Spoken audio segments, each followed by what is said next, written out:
Hi everyone, welcome back to my channel and welcome to week 26 of my weight loss journey. So if you're new, my name is Michelle and I'm on a journey to lose 65 pounds. So here on my channel, I post a new weight loss update every single Wednesday. I'm also on another journey to get out of $50,000 worth of debt. So I also post a new video on budgeting, lifestyle, and motherhood every single Sunday. So if any of that sounds like something you might be interested in, please subscribe so you don't miss when I post a new video. So like I said, this is my 26 week update. So it's been just a little over 6 months and I have lost over 40 pounds. So this week I did end up gaining a little bit of weight again. So this might be TMI, but whatever. This week I did get my period and I kind of pretended like calories didn't exist. I'm not even gonna lie. I ate whatever I wanted and I ate more than I usually do. Most of the time I did keep my food around like the same amount that I would normally eat. I didn't really count calories at all this week, but I've been doing it for long enough to where like I know how much I normally eat. But I know that I went over like a few days. I didn't really do any tracking whatsoever. I kind of just ate whatever I wanted to. But next week I know I need to get back on track, but yeah, this week I did not and I did put on weight. One thing I do want to mention is after losing a significant amount of weight, my periods have started to become a lot more regular.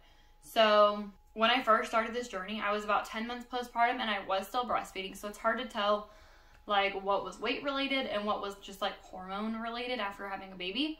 But my periods were super irregular. I didn't get my first period back until about like 9-ish, 10-ish months postpartum.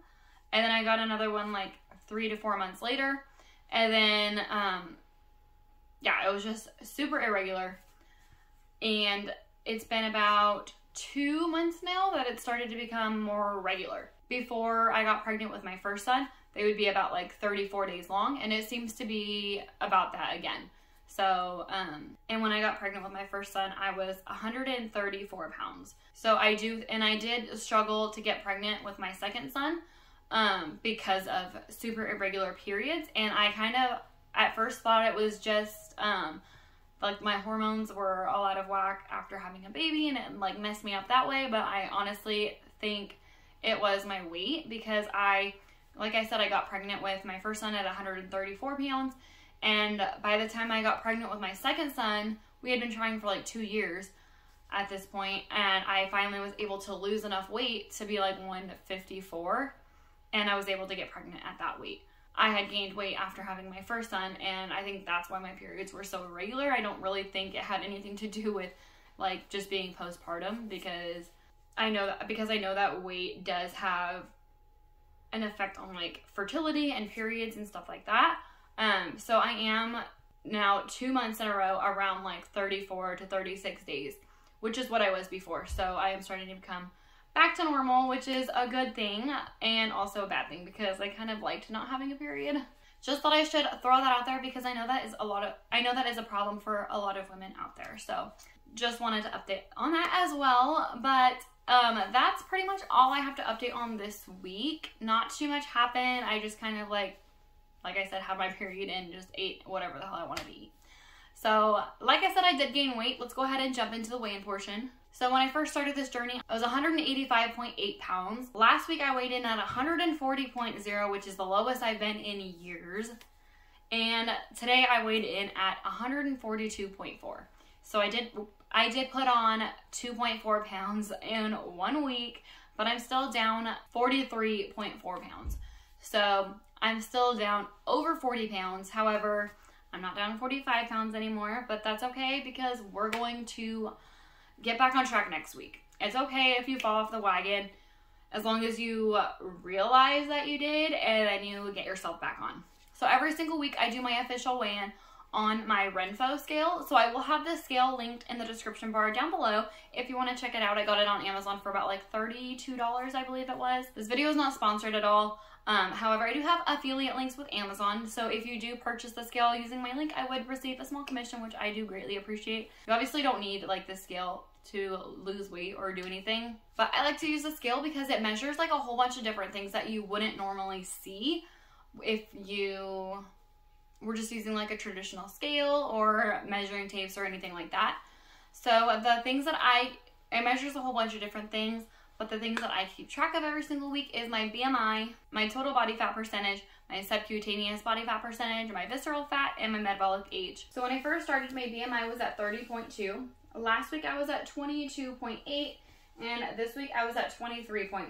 So I did gain 0.3 on that for the week, but I'm still down a total of 7.1.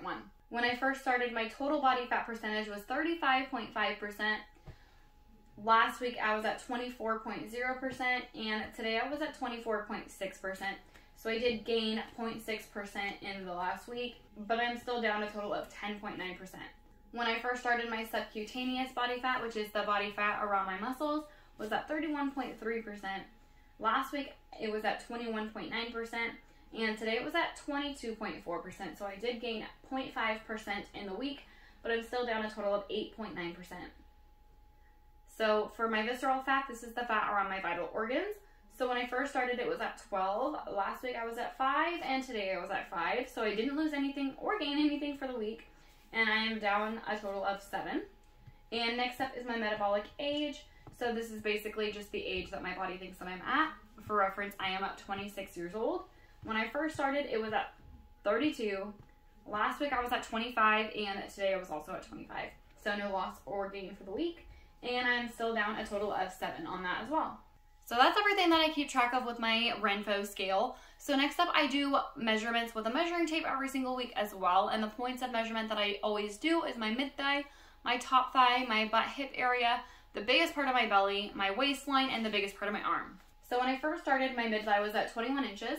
Last week I was at 17.5 inches, and today I was at 17.5 inches. So no loss or gain for the week. And I am down a total of 3.5 inches. For my top thigh, when I first started, I was at 27.5 inches. Last week I was at 22.5 inches, and today I was at 22.5 inches, so no loss or gain for the week, and I'm down a total of 4.5 inches. Next, for my butt hip area, when I first started, I was at 45 inches. Last week I was at 38 inches, and today I was at 38 inches, so no loss or gain for the week, and I'm down a total of 7 inches. Next, for the biggest part of my belly, when I first started, I was at 41 inches. Last week I was at 33 inches, and this week I was at 33 inches. So no loss or gain for the week, and I'm down a total of 8 inches. Next up, for my waistline, when I first started, I was at 36.5 inches. Last week I was at 30 inches, and today I was at 30 inches. So no loss or gain for the week, but I'm down a total of 6.5 inches. Next up is the biggest part of my arm, and when I first started, I was at 15 inches. Last week, I was at 12.5 inches, and today I was at 12 inches. So I did lose half an inch off of my arm, and I'm down a total of 3 inches now.